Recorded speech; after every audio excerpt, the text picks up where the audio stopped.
ಈ ಚಿತ್ರದಲ್ಲಿ ಕಾಣುವ ವ್ಯಕ್ತಿ ಆಮೀರ್ ಮೂಲತಃ ಲಿಬಿಯಾ ದೇಶದವರು. ಈ ವರ್ಷದ ಹಜ್ಜಿಗೆಂದು ಸಕಲ ತಯಾರಿಗಳೊಂದಿಗೆ ಊರಿನಿಂದ ಹೊರಟು ವಿಮಾನ ನಿಲ್ದಾಣ ತಲುಪಿದಾಗ ಅಲ್ಲೊಂದು ಅಚ್ಚರಿಯೇ ನಡೆಯಿತು. ವಿಮಾನ ನಿಲ್ದಾಣದ ಕಾರ್ಯವಿಧಾನಗಳ ಪರಿಶೀಲನೆ ನಡೆಯುತ್ತಾ ಇರುವಾಗ ಈ ವ್ಯಕ್ತಿಯ ಹೆಸರಲ್ಲಿ ಏನೋ ಭದ್ರತಾ ಲೋಪ ಕಾಣಲು ಸಾಧ್ಯವಾಯಿತು. ಭದ್ರತಾ ಸಿಬ್ಬಂದಿಗಳು ಹೇಳಿದರು, ನಾವು ಅದನ್ನು ಕೂಡಲೇ ಬಗೆಹರಿಸಲು ಶ್ರಮಿಸುತ್ತೇವೆ, ಆದರೆ ನೀವು ನಮ್ಮೊಂದಿಗೆ ಅಲ್ಪ ಸಮಯ ಸಹಕರಿಸಬೇಕು. ಇದರ ಮಧ್ಯೆ ಬಾಕಿ ಯಾತ್ರಾರ್ಥಿಗಳು ಅವರ ದಾಖಲೆಗಳ ಪರಿಶೀಲನೆಗಳನ್ನು ಪೂರ್ತಿಗೊಳಿಸಿ ವಿಮಾನ ಹತ್ತಿ ಕುಳಿತು ವಿಮಾನದ ಬಾಗಿಲು ಮುಚ್ಚಿದರು. ಕೆಲವೇ ನಿಮಿಷಗಳಲ್ಲಿ ಸಮಸ್ಯೆ ಬಗೆಹರಿಸಿ ವಿಮಾನದ ಕಡೆ ತೆರಳಿದಾಗ ಪುನಃ ಪೈಲಟ್ ವಿಮಾನದ ಬಾಗಿಲು ತೆರೆಯಲು ಹಿಂದೇಟು ಹಾಕಿದ ಮತ್ತು ವಿಮಾನ ಹಾರಿಸಿಯೇ ಬಿಟ್ಟ. ವಿಮಾನ ನಿಲ್ದಾಣದ ಭದ್ರತಾ ಸಿಬ್ಬಂದಿಗಳು ಆ ವ್ಯಕ್ತಿಯನ್ನು ಸಮಾಧಾನ ಪಡಿಸಲು ಪ್ರಯತ್ನ ಪಟ್ಟರು. ಈ ವರ್ಷ ಅಲ್ಲಾಹು ನಿಮಗೆ ಹಜ್ ಮಾಡಲು ವಿಧಿಸಿಲ್ಲ ಎಂದು ಭಾವಿಸಿದರೆ ಸಾಕು, ಬೇಜಾರು ಮಾಡಬೇಡಿ ಎಂದೆಲ್ಲ ಹೇಳಿದರು. ಇಷ್ಟೆಲ್ಲ ಸಮಾಧಾನ ಪಡಿಸಿಯೂ ಕೂಡ ಅಮೀರ್ ವಿಮಾನ ನಿಲ್ದಾಣದಿಂದ ಪುನಃ ಮನೆಗೆ ಮರಳಲು ತಯಾರಾಗದೆ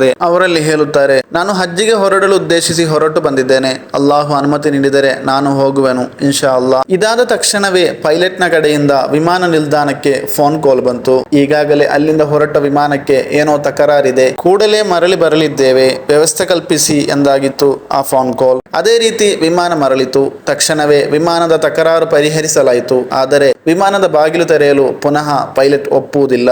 ಆಫೀಸರ್ ಹೇಳಿದರು, ಈ ವರ್ಷ ನಿಮ್ಮ ಹಣೆ ಬರಹದಲ್ಲಿ ಹಜ್ ಬರೆದಿಲ್ಲ ಎಂದು ಕಾಣುತ್ತದೆ. ಪುನಃ ಆಮಿರ್ನ ಪ್ರತಿಕ್ರಿಯೆ, ನಾನು ಹಜ್ಜಿಗೆ ಹೊರಡಲು ಉದ್ದೇಶಿಸಿ ಹೊರಟು ಬಂದಿದ್ದೇನೆ, ಅಲ್ಲಾಹು ಅನುಮತಿ ನೀಡಿದರೆ ನಾನು ಹೋಗುವೆನು ಇನ್ಶಾ ಅಲ್ಲಾ ಎಂದಾಗಿತ್ತು. ಇದಾಗಿ ವಿಮಾನ ಹಾರಲು ಮುಂದೆ ಸಾಗುತ್ತಿದ್ದಂತೆ ಪುನಃ ವಿಮಾನದಲ್ಲಿ ಏನೋ ತಕರಾರು ಇದೆ ಎಂದು ರಿಪೋರ್ಟ್ ಬಂತು. ಪುನಃ ಪರಿಶೀಲನೆಗೆ ವಿಮಾನವನ್ನು ತರಲಾಯಿತು. ಇವತ್ತು ಮಾತ್ರ ಇದೇನು ತಕರಾರು ಎಂದು ಚಿಂತಿಸದ ಪೈಲಟ್ ಹೇಳಿಯೇ ಬಿಟ್ಟ, ಇನ್ನು ಆಮಿರ್ ಇಲ್ಲದೆ ನಾನು ಹಾರಾಡುವುದಿಲ್ಲ.